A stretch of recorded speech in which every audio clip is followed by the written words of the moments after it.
Hi, I'm Marc Loftus, editor of Post, and thanks for joining us for another Post TV podcast. This episode is an interesting episode that we've put together on women in the pro audio / post audio industry. And I'm happy to be joined by three women who have pretty remarkable careers that they're going to share some insight to. Let me start by introducing in the UK right now, Nina Hartstone, who's a supervising sound editor and a member of AMPS, the Association of Motion Picture Sound. She's worked on films that include Gravity, Bohemian Rhapsody, The Hours, and going all the way back to the original Batman. Nina, thank you for joining us. Thanks for having me on. Absolutely. Alexandra Fehrman, over on the West Coast in LA, is a supervising sound editor who has worked on film and streaming projects, including the Amazon Prime video popular series, The Boys. Alexandra, thanks for joining us. Hi, happy to be here. Excellent. And of course, Hannah Bliss, who's VP of Marketing North America for Focusrite right now. But Hannah, your background goes beyond the sound side. I think you had told me that you were involved in interactive media production at some point and even practical VFX for the earlier Harry Potter films. So look forward to hearing about your career as well. Thanks for having me, Mark. Excellent. I don't know if anybody wants to go first, or Nina, how about you? I know it's been a long day for you. Maybe you want to get going. Tell us a little bit about your role as a supervising sound editor. I know that Alexandra has a similar title. Maybe for people who are not familiar with what exactly that job entails, you can give us a little bit of a background on what your duties are for any job that you may be working on. Sure. So as a supervising sound editor, my role is to kind of oversee the sound editorial on a film, which is we start generally in post-production. We will take on all the material that was recorded on set by the production mixer, and then we will do all our own recordings during post-production to add to it, whether it be dialogue, effects, Foley, those sorts of things. And we will oversee the whole process of editing all that sound together, and then chaperoning it through the mix, the final mix, which the re-recording mixers will do, where they're balancing all those different types of sounds. So it's kind of we're in sort of the middle part of the sound process that starts with the production mixer on set, goes into sound editorial and finishes with the mix. But we do oversee it all the way to the end, and we do liaise with our production mixer early on before we come onto the project full time normally. Okay, great. Alexandra, I know that you have a similar title. Nina has worked specifically on film projects. You, Alex, have worked on film and streaming series. Do you have anything to add as far as what your role is as a supervising sound editor, or maybe anything different than what Nina might have mentioned? The process is exactly how Nina described it. I will add that there's a time in the post-production process where you sit down with the director, and then usually on a series with the executive producer, and have a spotting session. And that's kind of when the creative part really starts to percolate, because that's a chance for you to get into the mind and the sonic goal of the directors that you're working with. And then, yes, from there, all of that world is built and then pushed onto the mix stage, where we work with either executive producers and or directors to accomplish a pristine sound mix using all of those ideas that they had, putting everything into place, making sure it's nice to the ear, making sure the environment that we're making is a comfortable one for people to sit in and watch the film, making sure that the emotional cues are felt, and yes, we see it through to the very end. It's usually the very last thing that they do before it goes to a theater. So it's often an emotional time as well. I can imagine for the sometimes filmmakers. Stressful too. Oh, yes. Hannah, you have an interesting position because you're on the technology and marketing side. Obviously, Alexandra and Nina are on the creative side, they're hands-on mixing, but somebody has to make these products that make it into the studios. And that's something, a part of a business in the pro audio field that a lot of people maybe aren't even aware of, that, okay, somebody's manufacturing them, somebody's marketing them, somebody's installing them, somebody's liaisoning with the studios. Can you tell us a little bit about what your role is as a VP of Marketing North America for Focusrite? Maybe even a little bit background on Focusrite itself and how they tie into the pro audio segment. Yeah, of course. So Focusrite's a British company founded in the mid-80s, famed for creating incredibly expensive large mixing consoles. And as times kind of went on, those mixing consoles, they were very expensive to upkeep. The chairman, the owner of our company, wanted to get more into that home recording space and make recording more affordable, basically. So started making small format audio interfaces. And over the years, those audio interfaces have grown into, multi-million, multi-billion dollar audio engineering industry, basically, where manufacturers like Focusrite come in. So the Focusrite company itself, that brand, is known for audio interfaces and mic pre's, so anything used to record, whether it be instruments or synthesizers or vocals.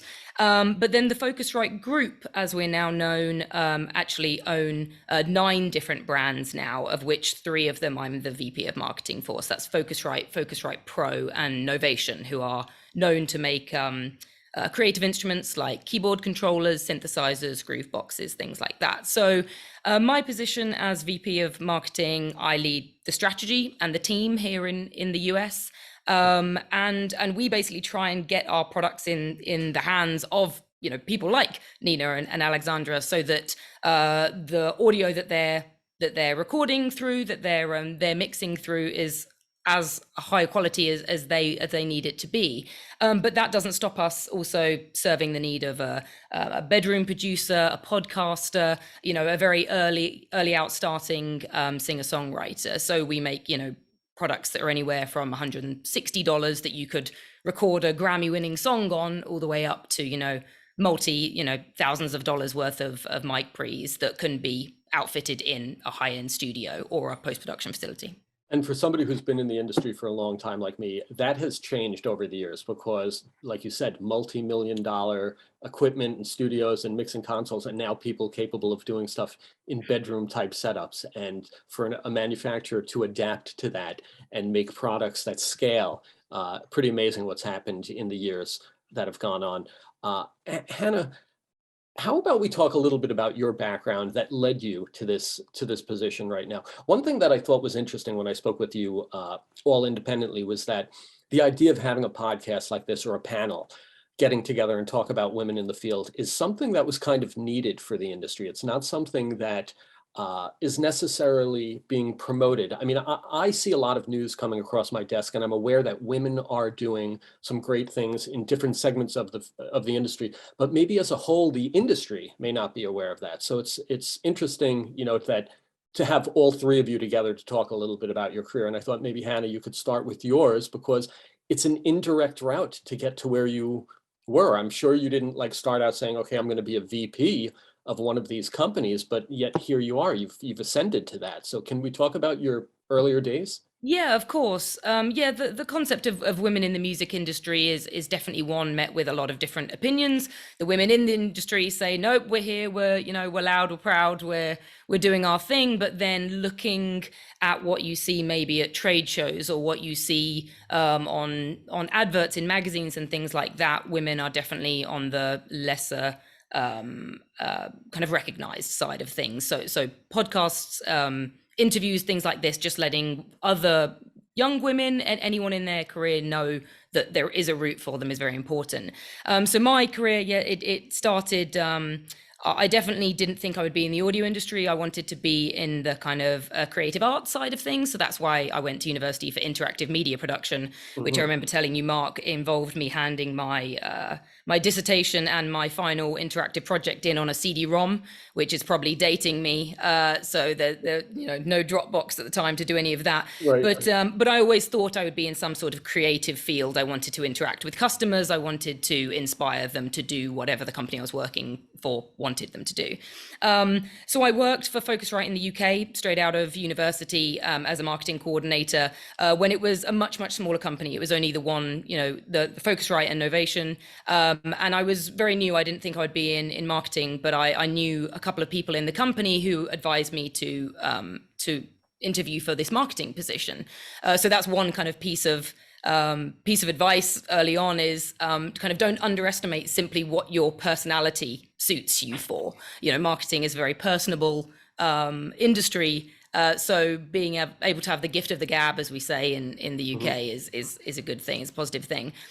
So I worked with them for just a couple of years before wanting to go off and really doing something a bit more artistically creative myself, because I wasn't a musician. My father's a professional musician. I grew up with a studio in my house. So I knew the concept of a recording studio and everything like that, but I knew I wanted to do something a bit more artistic than I was currently doing.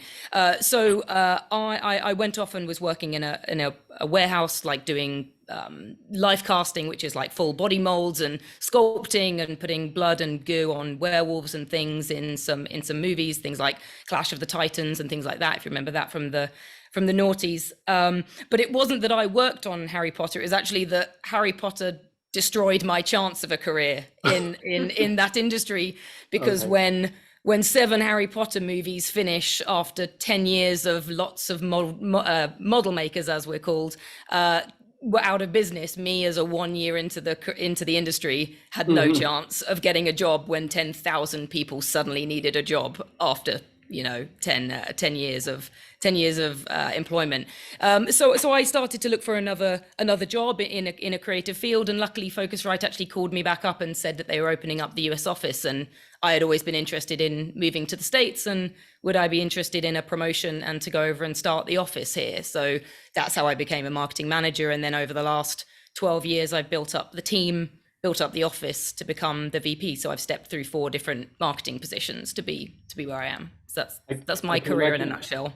I can imagine how many trade shows you've done over the years. There's a lot of badges hanging on the back of my door in the office. I can imagine. Yeah. I can imagine. Excellent. Well, thanks for sharing that. Alexandra, how about we go to you? I know that you had told me you started in a recording studio, music studio, and you were also as a tape operator. Now you're a supervising sound editor. What was your earliest job? Did you go to school, to learn that type of field? Did you just happen upon it? Like, what was the background that led you to where you are now? Well, now I'm actually primarily a re-recording mixer, and I do supervise as well. But I always wanted to be a mixer. I started as a teenager. I was taking guitar lessons. I was not immediately great at guitar. I reached a plateau. I got a little frustrated and walked down the hall to the place that I was taking lessons was like a rehearsal space that was attached to a recording studio. So I wandered down the hall and I popped in and I asked if I could start working there, which was bold, but I didn't realize how bold it actually was as a very young teenager. So he thought it was comical, I think, and invited me to stay. I wired his patch bay that day. He had already sorted the cabling, so everything was labeled. I was just basically plugging it in, and from there I fell in love. And then after that I went to audio engineering school at here in LA at Musicians Institute. I was 17 at that time, and when I left the recording studio I had been working at, he told me that was insane to leave, that he had already put me behind the desk and nobody's going to let me do that, and I had everything I needed to learn. But that studio was 100% analog, and I had heard about this program called Pro Tools that I wanted to learn. So I went to school, and after that I continued in the music industry for another couple of years. And then when I was 19, I got interested in sound design. I saw a couple of movies that year that made me wonder who it was that was doing those mixes, who it was that was creating those sounds, those really interesting soundtracks. So I decided to get a job in post-production, but I didn't know how to get in. So I called around to every post house I could find. I sent my resume repeatedly. I didn't have internet, so I was sending my resume outside of a coffee shop after hours, using their free Wi-Fi I obtained in the morning. And I finally landed a job as an overnight tape op at a place called Encore Hollywood. And I was doing dailies color. And so I was transferring film to tape while syncing the original dailies audio for the editors to take over. And all the while I was searching for a job or some way to get into sound, because that's where I wanted to go. I found a job. That job was also overnight. My shift was 2 a.m. to 11 a.m., which is So are pretty you painful. saying to yourself, what am I doing? This has nothing to, do with I was behind a desk at a studio there, and now I'm, logging tapes and stuff. That was a risk. It was a risk, but I have to say I wanted to work, I wanted to keep growing. So I did start working at bigger recording studios, and I was not behind the desk at those studios. I had a few chances where I was tracking.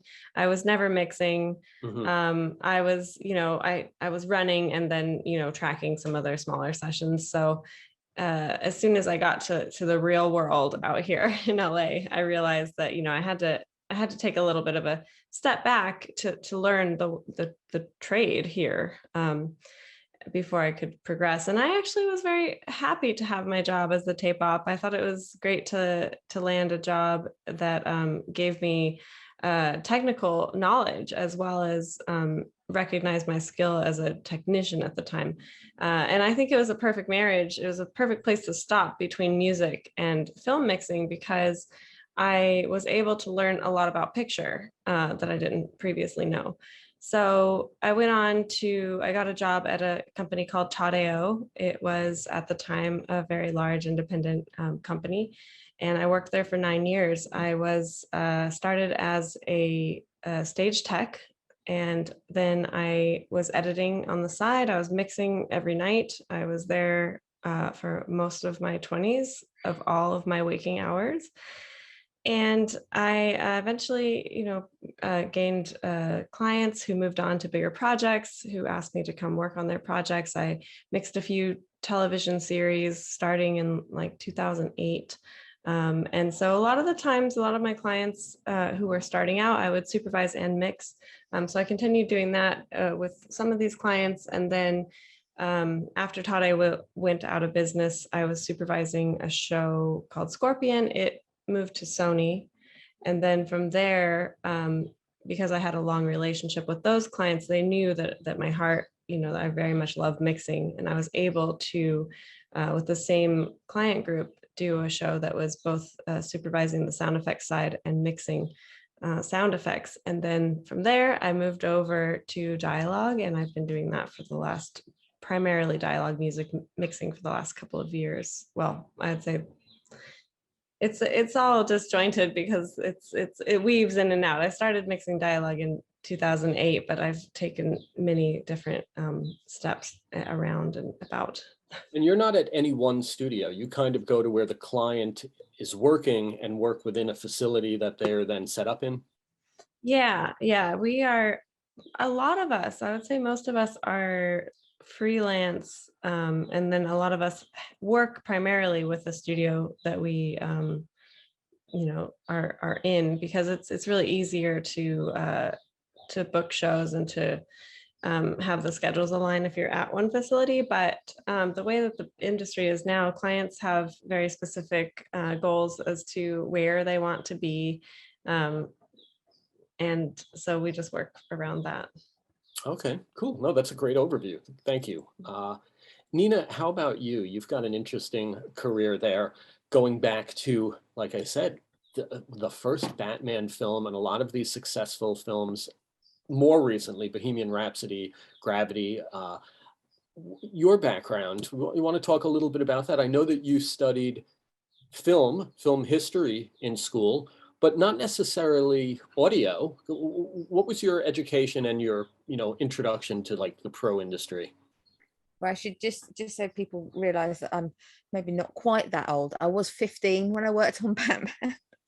and it was doing work experience. So that was when I was at school, I was very, very fortunate to get the opportunity to do some work experience in the art department during my summer holidays, and desperately wanted to stay on with them and not go back to school, but my parents weren't going to allow that. I had to carry on studying. So that was my first exposure to working on film, and being at Pinewood Studios and the Batmobile roaring around the lot. I mean, it was quite something, and did make me decide that this is where I want my career to be, is in the film industry. And at that point, because I had done that work in the art department and I really enjoyed art at school, I was thinking that I would move into the art department. So my degree was called Visual and Performed Arts, but it was all back in those days as well. It was a long time ago.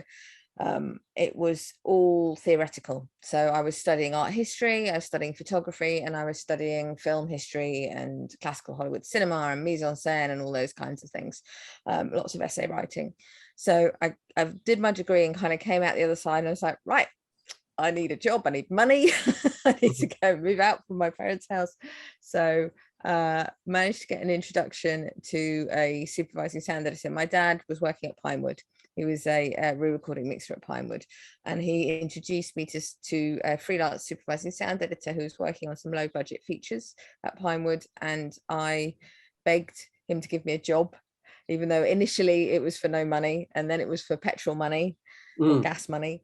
And then finally I kind of managed to convince them to give me 50 quid a week to make the tea for everybody so that I could learn what the job was, which was great. And actually back in those days, because it was all on 35mm then, there was no digital audio workstations back in the sort of early 90s.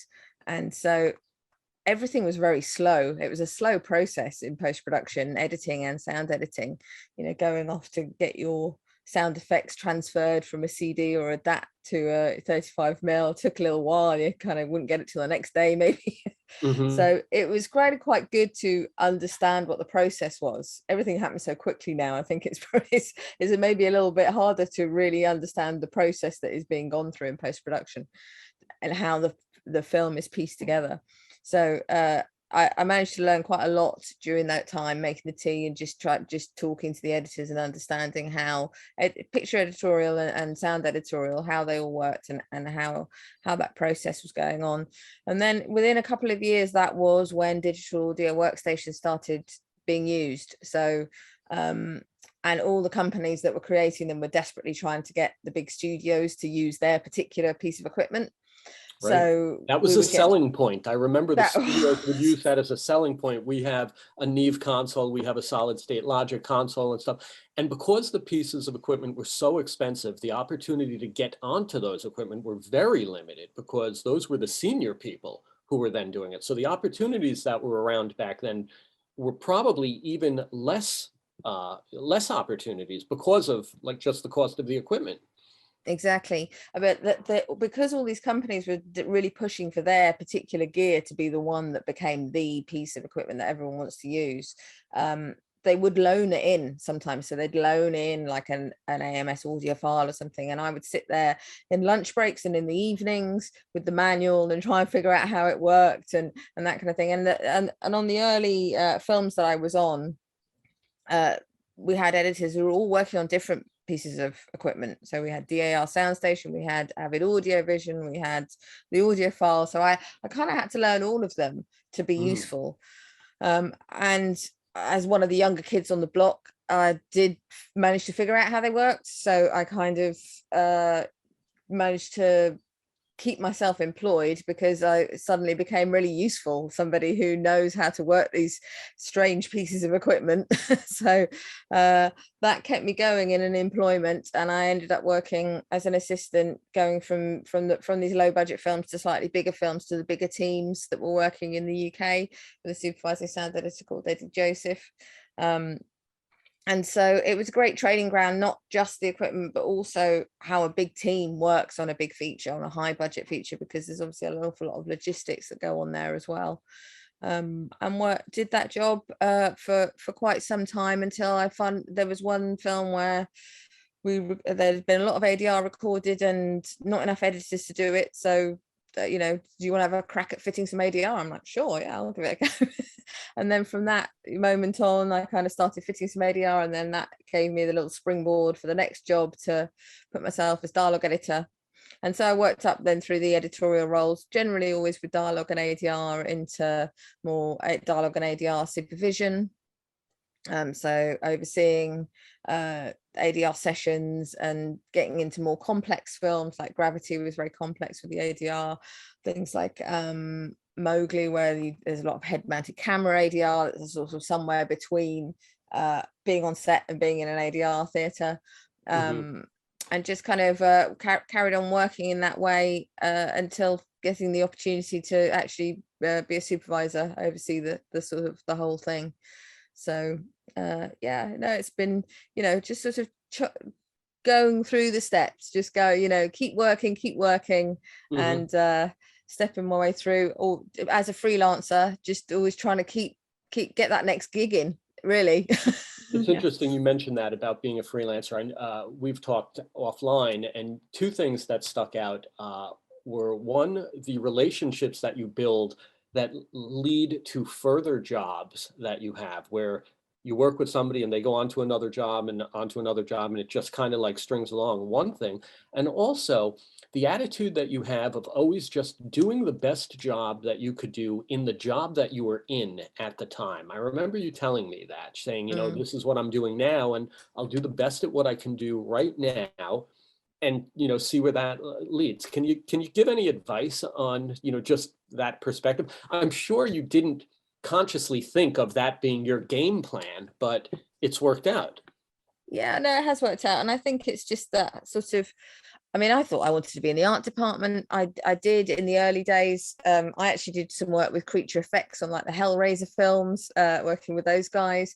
And I jumped around in different departments, wherever the work was, really. And I didn't, as an assistant, I was like, this is great. You know, this is an exciting role. We're working on these big films now, you know, from these smaller teams and small budget. And at the time, I was always just like, okay, I want to do this really well. At that point, I was never really thinking my end goal is to be supervising sound editor. You know, I just was like, right, I'm going to try and do this job as well as I can, because that will get me the next gig.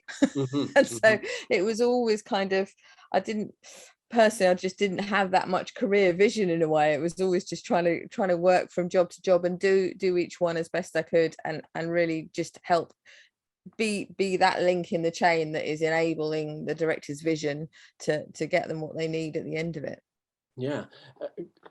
Any advice that you would offer? I mean, obviously that has worked for you, and that it sounds like it should work for anybody, just that positive aspect of it. But for somebody who's getting into the industry now that doesn't even know how to get into the industry, you know, how would somebody approach, you know, on the lowest level, the junior level, somebody who just got out of school? What would you recommend to them for getting their foot in the door?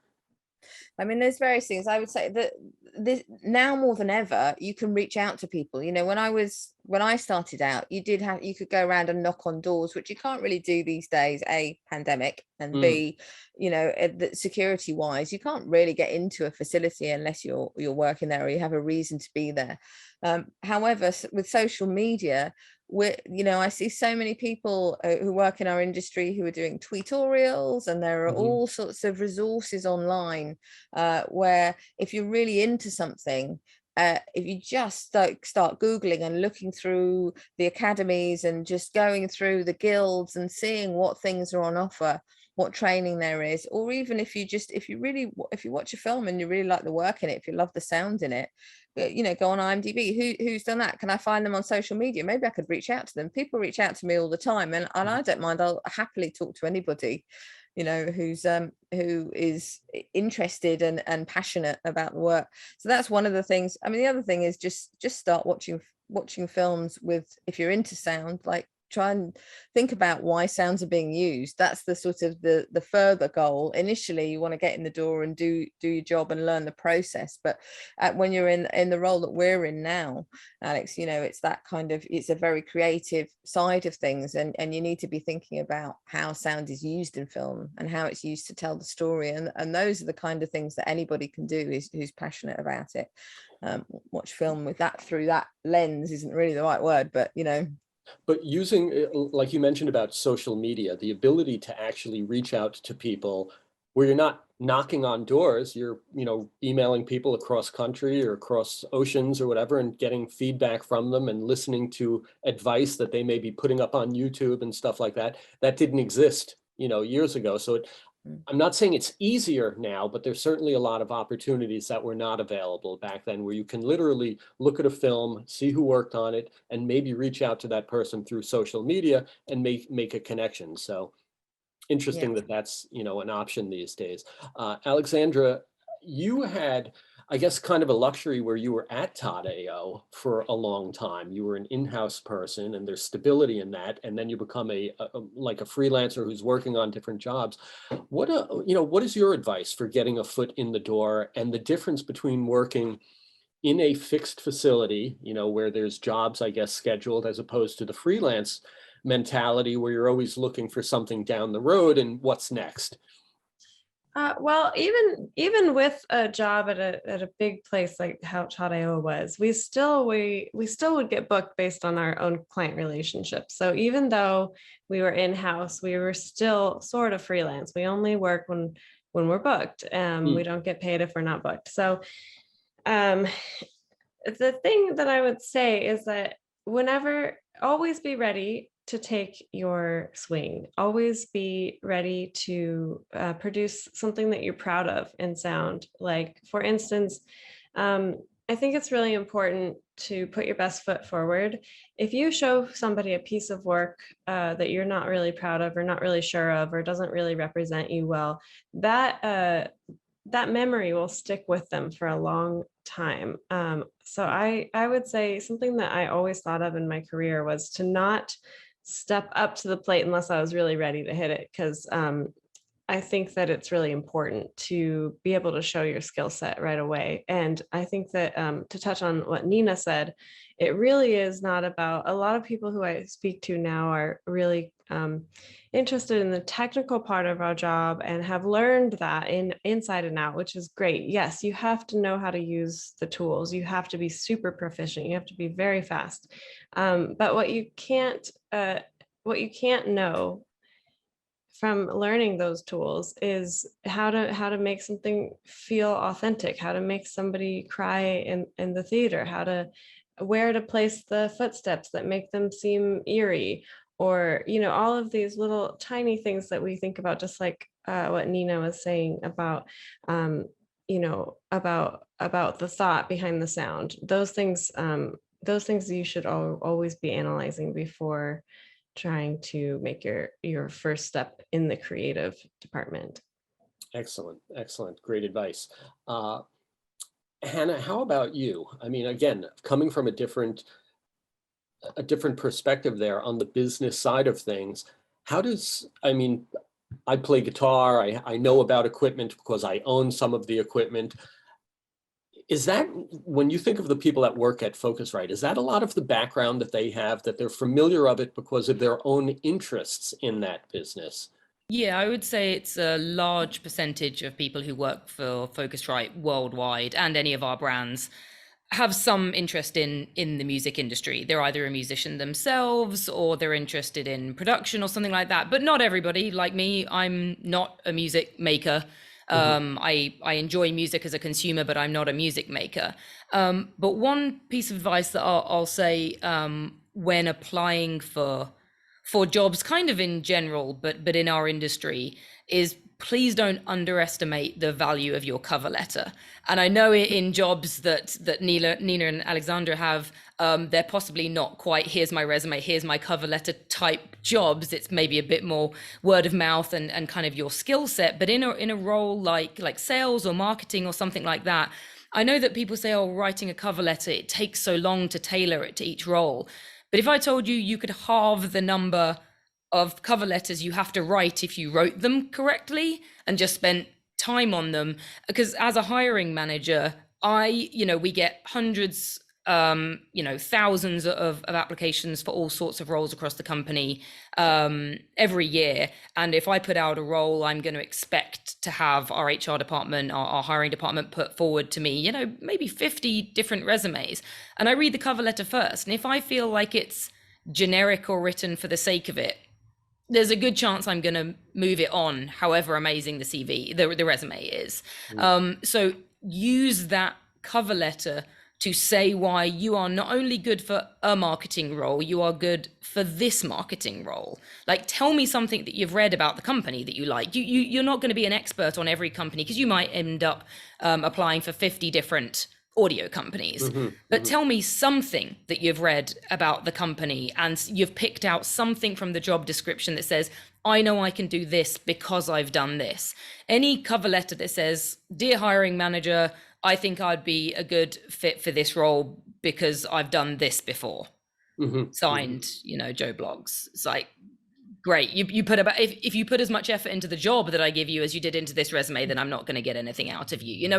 It's a tiring process hiring, just like it is going for jobs. So on the resume side, like, don't underestimate the cover letter. That's your chance to shine. Your resume and your CV, it can be very corporate. But like, I've hired some people or given some people interviews based on some pretty quirky things they've said in their cover letter. They make me smile. If they make the process of trying to hire the right person slightly more enjoyable, I'll have a conversation with them, because they seem nice. They seem fun, and I want fun, kind of lively and just charismatic people, around me and in my team. Because when you're in school and they're teaching you about how to write a resume and a cover letter, it's all business. There's no room for quirkiness or anything like that. I'm curious, do you receive most of your inquiries electronically, or are people still doing like paper? Yeah, occasionally. Something actually that was interesting that Nina was saying about kind of like finding people on LinkedIn, reaching out. I will say a short anecdote that on LinkedIn, I kind of accept everybody who adds me. I don't use it very proactively. I probably would if I was ever out of a job and really needed to, but if someone adds me, I add them. But if it's accompanied with a message that is an absolutely bog standard, this is what I send to every single person, it's normally, hey, you work for Focusrite, I see you have a website, we should connect. It's like, no. They don't even get a response from me. I'll just accept it and move on. But I recently got a message from a young guy who works for a kind of a competitor company of ours, not directly, but someone in the music equipment manufacturing industry, who reached out and said, hey, Hannah, do you have time for a chat about your experience in the industry? And I was like, I kind of looked up at his, yeah, exactly. It was just very, very generic. And I looked up what company he works for. And I kind of said, I responded back like, do you want to talk for something in your role that you want to pair with Focusrite and your brand? Or is this just, you just want to talk about the industry? And he responded being like, just want to hear about your experience. And I was like, okay, well, I'm already in talks with this guy now. I was like, okay, I'll give you 30 minutes on Zoom, and set up a call. And he was honestly doing what Nina was saying. He was just networking. Like, it was just a young, passionate guy who wanted to get to know people, and he just had a passion for networking. And it was like very refreshing that he was asking all the right questions. He wanted advice on how he could advance in his own career. He wasn't coming to Focusrite for a job, but then subsequently a couple of weeks later I received an email being like, hey, could I forward you my resume in case there's ever a role? And I was like, yes, because I already know that you're very proactive, like, good guy, and here's the link to our careers page, and keep an eye on it. So yeah, never underestimate that personal factor in everything you do. That it's those generic messages, generic cover letters that I know, like I said, I know it's hard to spend time, because my partner went through a long period of trying to find that good job, not in the industry, and it was painful. But as soon as they started personalizing things, it started to get a bit more reactive from their career, from their profession. Good advice. Great. Well, ladies, I want to thank all of you for your time. I don't want to hold you up. Nina, I know, again, you're in the UK and it's nighttime over there, so making yourself available, I appreciate it. Alexandra as well. Great hearing about your career. And Hannah, of course, thank you again for your time. Hopefully we can connect again in the future and hear where your careers have gone since our last discussion. So again, ladies, thank you very much for making yourselves available. And I'm sure our audience is going to appreciate your insight. Thanks very much, Marc. Thanks very much. Thanks. I wish we could hang out and chat some more. I'm interested so much in your careers as well.